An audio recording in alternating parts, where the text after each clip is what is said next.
Hello guys, welcome back to my YouTube channel associate learning. आज से हम BEd entrance exam 2022 के लिए क्वेश्चंस की एक सीरीज़ लेकर आए हैं, जिसमें हम आपको पेपर 1 में जनरल अवेयरनेस यानी कि सामान्य ज्ञान और हिंदी के क्वेश्चंस कराएंगे।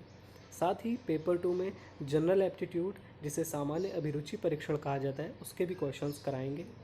इस सीरीज़ से आपको एग्ज़ाम के पैटर्न को समझने में मदद मिलेगी कि किस तरीके के क्वेश्चंस एग्ज़ाम में पूछे जाते हैं।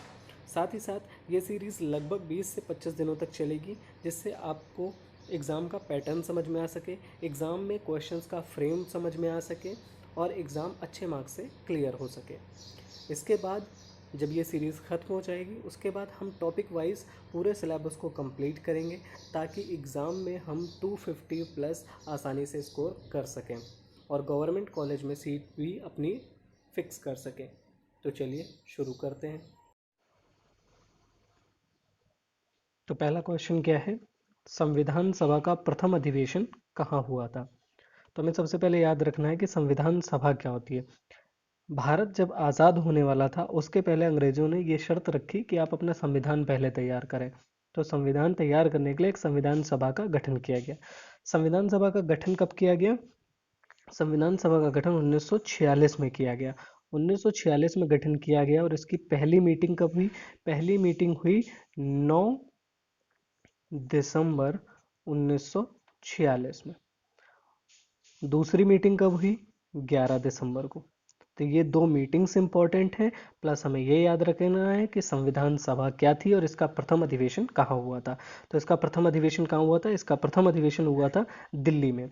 ठीक है, तो संविधान सभा का प्रथम अधिवेशन हुआ था दिल्ली में। कब हुआ था? 1946 में। किस डेट को हुआ था पहला अधिवेशन? तो 9 दिसंबर को हुआ था। ठीक, अगला क्वेश्चन है, भारत में वयस्क मताधिकार की उम्र सीमा क्या है। तो भारत में वोट डालने की, वयस्क मताधिकार का मतलब होता है वोट डालने की जो सीमा है या जो आयु है वो कितनी है। तो वोट डालने की सीमा कितनी है? 18 वर्ष है। आप यूपी से बिलोंग करते हैं तो आपको पता होगा, हाल ही में चुनाव हुआ है और सभी 18 साल से ऊपर के या 18 साल जिन्होंने कंप्लीट किया उन सभी ने वोट डाला है। लेकिन इससे ज़्यादा इम्पोर्टेंट क्वेश्चन ये है कि ये जो 18 वर्ष है, ये उम्र सीमा कब निर्धारित की गई थी। जब हमारा संविधान बना था उसमें एज लिमिट जो थी वो 21 रखी गई थी कि वोट डालने की जो उम्र है वो 21 वर्ष है। लेकिन जब राजीव गांधी प्रधानमंत्री बने तो राजीव गांधी ने प्रस्ताव पारित करके 1989 में ये कहा कि ये 21 साल नहीं, इसकी उम्र को कितना रखा जाए? 18 साल रखा जाए। क्यों? क्योंकि जब 15 से 18 साल के बच्चे जो हमारी भारत की इकोनॉमी में हिस्सा लेते हैं, जब भारत की इकोनॉमी में वो बड़ा योगदान करते हैं, तो भारत की राजनीति में भी उन्हें योगदान करने का हक दिया जाए। इसीलिए उम्र को घटा करके कितना कर दिया गया? 18 वर्ष कर दिया गया। कब किया गया? 1989 में किया गया। अनुच्छेद 326 में बदलाव करके इसे जोड़ा गया था। अगला क्वेश्चन क्या है? अगला क्वेश्चन है, राष्ट्रीय प्रतीक में सिंगों की संख्या कितनी होती है। तो राष्ट्रीय प्रतीक में सिंगों की संख्या कितनी होती है? 4 होती है। हमने देखा है कि वो जो अशोक की लाट या अशोक का स्तंभ जिसे कहा जाता है, उसमें 4 शेर बने होते हैं। एक सामने की तरफ, एक इधर की तरफ मुंह किया होता है, एक इधर की मुंह किया होता है और एक पीछे की तरफ होता है, जो हमें दिखाई नहीं पड़ता है। लेकिन जब हम इसी चीज़ का 3D व्यू देखते हैं तब हम उनको आसानी से गिन पाते हैं। इसीलिए राष्ट्रीय प्रतीक में सिंगों की संख्या कितनी हो गई? 4 हो जाती है। इस सिंह को कहाँ से लिया गया है? तो ये सारनाथ से लिया गया है। अशोक के सारनाथ स्तंभ से लिया गया है। ठीक, अगला क्वेश्चन क्या है? अगला क्वेश्चन क्या है? नीति आयोग है। नीति आयोग क्या है? National institute for transforming India. अगला ऑप्शन है नेशनल इन्वेस्टिगेशन टेलीकॉम इंस्टीट्यूट। अगला ऑप्शन है nation institute for transforming India. अगला ऑप्शन है इनमें से कोई नहीं। तो नीति आयोग, नीति इस तरीके से लिखा जाता है और इसका फुल फॉर्म क्या होता है? एन से नेशनल, आई से इंस्टीट्यूट, टी से ट्रांसफॉर्मिंग और आई से India. National institute transforming India इसका सही आंसर हो जाता है। तो सही आंसर क्या हो जाएगा? Option A. अगला क्वेश्चन है, वर्ष का सबसे लंबा दिन कब होता है? तो वर्ष का सबसे लंबा दिन हमें ये याद रखना है। दिनों पर जिसका प्रभाव पड़ता है वो क्या होता है? ये है पृथ्वी। पृथ्वी पर दिनों का प्रभाव पड़ता है सूर्य की स्थिति के हिसाब से। सूर्य की स्थिति उत्तरी गोलार्ध और दक्षिणी गोलार्ध में सूर्य शिफ्ट होता है। जब गर्मियाँ आती हैं तो सूर्य उत्तरी गोलार्ध में आ जाता है, और जब सर्दियाँ आती हैं तो सूर्य जो है वो दक्षिणी गोलार्ध में चला जाता है। तो उत्तर भारत में, या मतलब अगर हम बात करें उत्तर की तरफ, उत्तरी गोलार्ध में क्या होता है, जो सबसे लंबा दिन होता है वो 21 जून को होता है। और साथ ही साथ 21 जून को विश्व योग दिवस भी मनाया जाता है। योग दिवस विश्व योग दिवस भी मनाया जाता है। कब? 21 जून को। और अगर पूछा जाए उत्तरी गोलार्ध में सबसे छोटा दिन कब होता है, तो वो मनाया जाता है, वो होता है 21 दिसंबर को या 22 दिसंबर को। ठीक है, तो सबसे छोटा दिन होता है 21 या 22 दिसंबर को, और सबसे बड़ा दिन होता है 21 जून को। अगला क्वेश्चन क्या है? भारत किस चीज के आयात में सबसे अधिक मुद्रा खर्च करता है? तो सबसे ज़्यादा पैसा भारत जिस चीज़ में खर्च करता है वो है पेट्रोलियम पदार्थ, क्योंकि भारत में ऑयल के रिजर्व्स बहुत ही कम मात्रा में पाए जाते हैं, इसलिए भारत क्या करता है?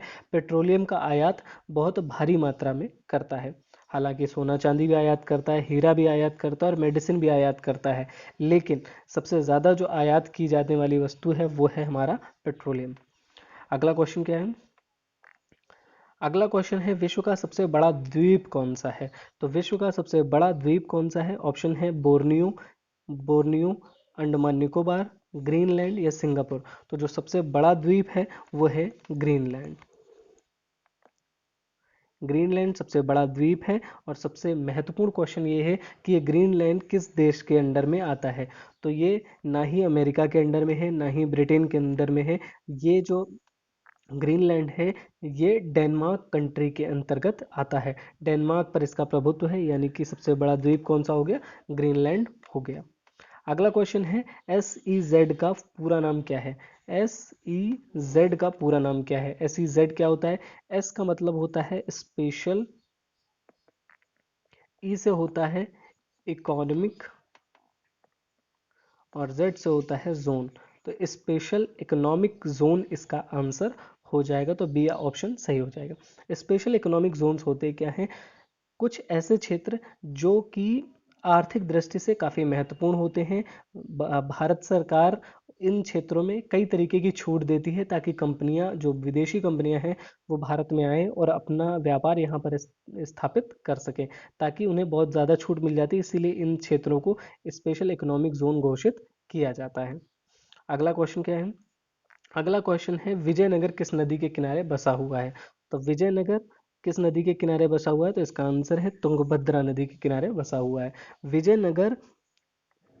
अगर हम बात करें, ये भारत का नक्शा है, तो विजयनगर साम्राज्य यहाँ पर था। इस जगह पर विजयनगर साम्राज्य हुआ करता था, और इधर साम्राज्य था बहमनी, और इन दोनों के बीच में था ये तुंगभद्रा नदी और इसका डेल्टा। तुंगभद्रा नदी का ये जो डेल्टा था ये काफ़ी उपजाऊ था, इसलिए बहमनी और विजयनगर में जब भी लड़ाई होती थी तो इसी तुंगभद्रा डेल्टा को लेकर के हुआ करती थी। इसलिए विजयनगर किस नदी के किनारे बसा हुआ है? तुंगभद्रा नदी के किनारे बसा हुआ है।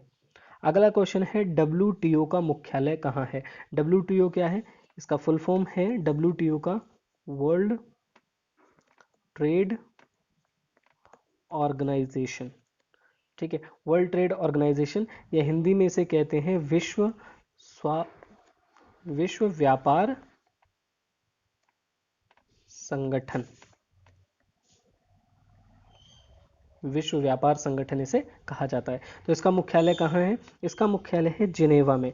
जिनेवा में इसका मुख्यालय है। और जिनेवा कहाँ पड़ता है? जिनेवा पड़ता है स्विट्जरलैंड में। कहाँ पड़ता है? स्विट्जरलैंड में। तो 10 क्वेश्चंस कंप्लीट होते हैं। इन 10 क्वेश्चंस को आप तैयार कीजिए। इसके बाद हम सीरीज़ को आगे कंटिन्यू कर ही रहे हैं। अगर अच्छा लग रहा हो आपको तो लाइक करें, कमेंट करें, शेयर करें, और चैनल को सब्सक्राइब करना बिल्कुल ना भूलें।